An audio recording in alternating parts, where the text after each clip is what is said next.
ఈ రోజే డౌన్లోడ్ చేయండి. మీ ఫేవరెట్ షోస్ చూడండి. ఆ తాయెత్తు లోపల దాచిన తాళిని బయటికి తీ.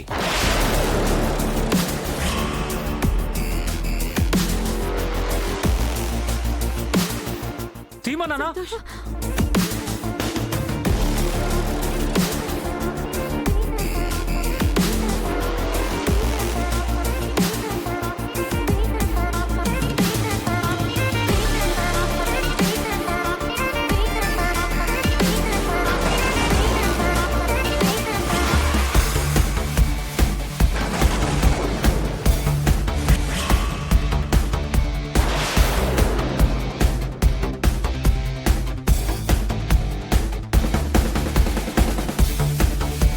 తాళి మెళ్ళో పెట్టుకుని ఇన్ని రోజులు తాయిత్తని నమ్మించి ఇంట్లో అందరినీ మోసం చేసావు కదే. దీని మెళ్ళో తాళుందన్న విషయం నీకు తెలిసి కూడా ఎవరితో ఒక్క మాట చెప్పలేదంటే ఏమనాలమ్మా నిన్ను? రే సంతోష్, ఆ తాళి ఎలా వచ్చిందో ఏంటో అన్ని తర్వాత చెప్తాన్రా. ఇప్పుడేమైందమ్మా? ముహూర్తం బాలేదా? ముందిది ఎవరు కట్టారో ఎప్పుడు కట్టారో చెప్పు తులసి. మెల్లగా మెల్లగా మాట్లాడరా, ఇంట్లో అందరూ ఉన్నారా. నేను ఇలాగే మాట్లాడతాను. సంతోష్, ఇది చేసింది చిన్న తప్ప? చెప్పు.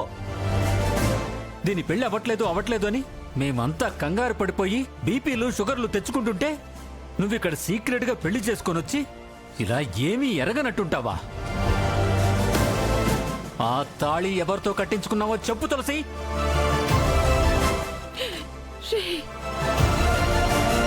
పెళ్లికి తనకెలాంటి సంబంధం లేదు.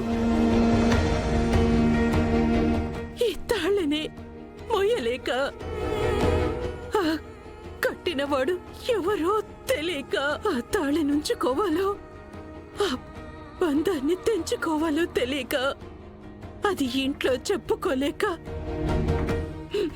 మనసులో దాచుకోలేక తను పాపం మదన పడిపోతుందిరా.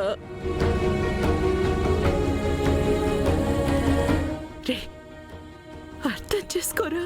మా నా ప్రశ్నకి నీ విశ్లేషణ చాలా బాగుంది.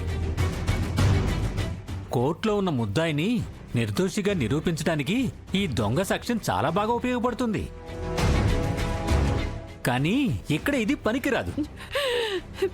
ఇప్పుడు చెప్పాల్సిందే. తులసి, మాట్లాడవే. ఆ తాళి ఎవరితో కట్టించుకున్నావు? అన్నయ్య, ఏదెవరు కట్టారో ఆ అమ్మవారి సాక్షిగా నాకు తెలియదన్నయ్య. ఎవరు కట్టారో తెలియకుండానే మెళ్ళో వేసుకుని దాచుకొని తిరుగుతున్నావా? అది చెప్పింది నిజమేరా. ఆ రోజు అమ్మవారి గుళ్ళో ఆ తాళి పోయిందని మన తులసి పెళ్ళి ఆగిపోయింది. ఆ తాళి ఏ తాళేరా?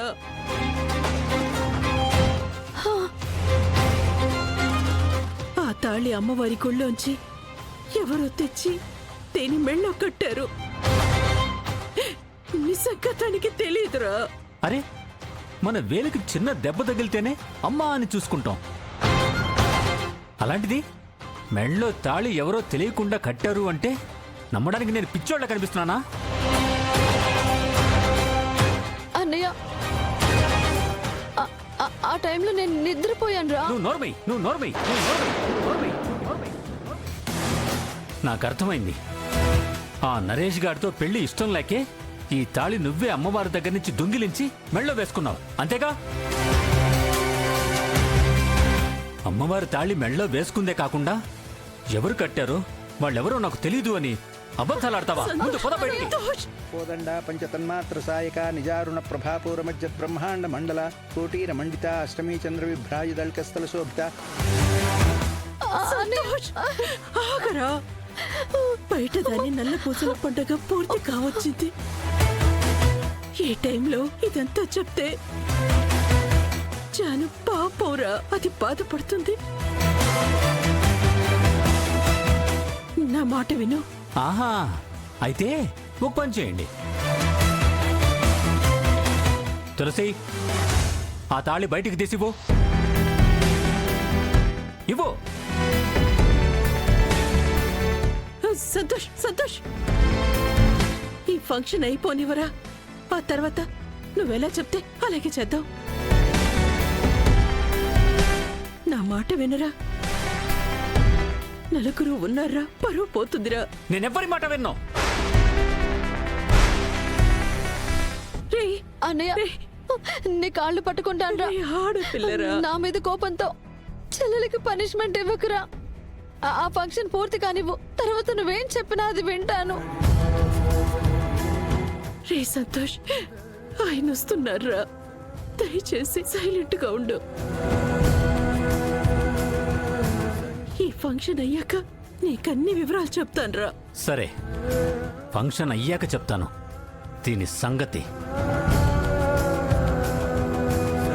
తులసి, అమ్మా,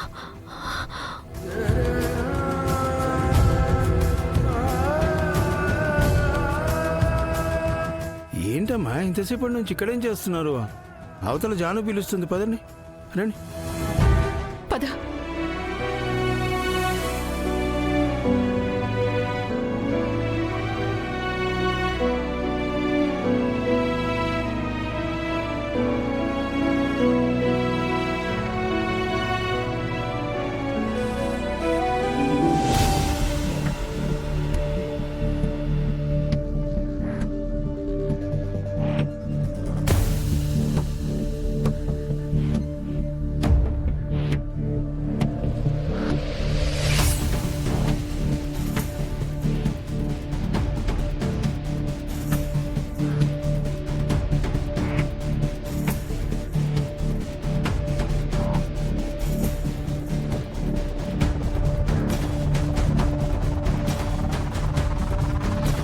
సిద్ధు,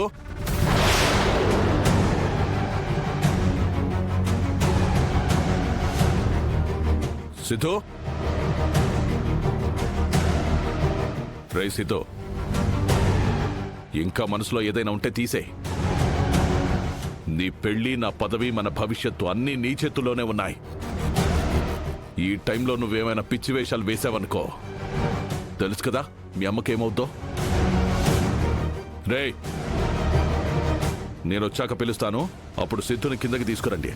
సరే అంకుల్. సరే అంకుల్. ఏంటన్నా, నువ్వు ఎలాగైనా తులసి వదిని పెళ్లి చేసుకుంటావు అనుకున్నాను. ఇప్పుడేంటన్నా ఇలా చేసావు? నేను తులసిని పెళ్లి చేసుకున్నాను రా.